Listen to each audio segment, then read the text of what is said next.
Tu savais que des milliers de femmes ont forcé un roi à quitter son trône au Nigeria?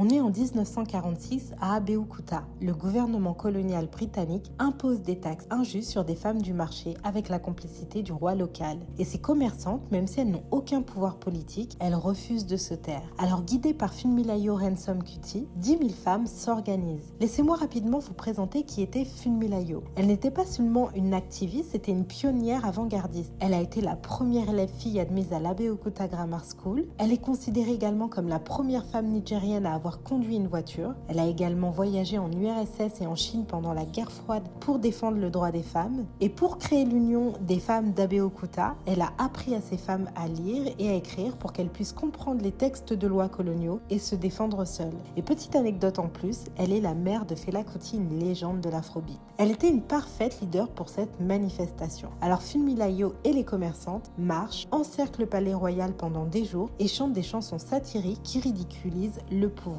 Pendant des semaines, elles protestent. Et ça marche. En 1949, les taxes sont supprimées et l'Union des femmes d'Abeokuta devient une force politique majeure. Le roi finit même par quitter son trône. Et cette histoire, elle nous rappelle une chose, c'est que les femmes africaines n'ont jamais attendu qu'on leur donne du pouvoir. Elles l'ont pris elles-mêmes.